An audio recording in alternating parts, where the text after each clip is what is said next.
এরপরে প্রশ্ন হলো, বৈশ্বিক সংকট দেখা দিলে একজন মুসলিম হিসাবে আমাদের করণীয় কি? খুবই গুরুত্বপূর্ণ একটি প্রশ্ন।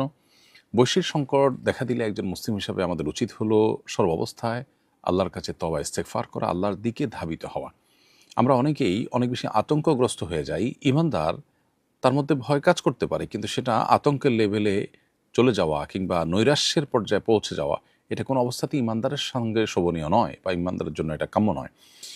ঈমানদার তিনি যেহেতু আল্লাহর উপর ভরসা করবেন, আল্লাহ বলেছেন যে ঈমানদারদের কর্তব্য হলো আল্লাহর প্রতি ভরসা করা। আল্লাহ বলেছেন, ওমান ইয়াতাওয়াক্কাল আল্লাহ ফাহুয়া হাসবুহ, যে আল্লাহর প্রতি ভরসা করে আল্লাহ তার জন্য যথেষ্ট হয়ে যায়। অতএব সংকটাপন্ন পরিস্থিতিতে ঈমানদার বিশ্বাস রাখবে যে হবে তাই যা আল্লাহ ফয়সালা করে রেখেছেন, বিধায় আল্লাহর উপরে ভরসা থাকবে আর নিজে সংকটাপন্ন পরিস্থিতিতে দৃঢ়পদ থাকার জন্য, টিকে থাকার জন্য প্রয়োজনীয় উদ্যোগ গ্রহণ করবেন।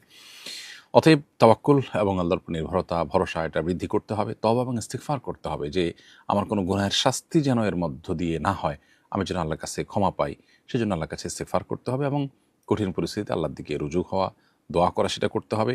এবং সেই সাথে বৈষয়িক যে বিষয় আছে সেগুলোর জন্য জাগতিক প্রচেষ্টা তাকে করতে হবে। ধরুন দুর্ভিক্ষের ঘন ঘটা শোনা যাচ্ছে বা আশঙ্কা থাকছে, তাহলে তিনি খাদ্য চাষাবাদ করবেন, ফসল চাষাবাদ করবেন, ফল ফসল করবেন এবং চেষ্টা করবেন সর্বোচ্চ নিজে এবং সমাজের মানুষকে কিভাবে রক্ষা করা যায়। শুধু নিজের বাঁচার জন্য তিনি যদি আখের গোছান, তো সেটা অবশ্যই এই মুহূর্তে কোনো মুসলমানের জন্য কাম্য নয়, কোনো কোনো কথা সেটা নাজায়েজ। অতএব আল্লাহর পক্ষ থেকে আসা যে কোনো সংকট, এটি পরীক্ষা হতে পারে, আমার গুনাহের শাস্তি হতে পারে, এসব চিন্তা থেকে একদিকে তওবা ইস্তেগফার করবেন, অপরদিকে সবর করার জন্য মানসিকভাবে প্রস্তুতি গ্রহণ করবেন।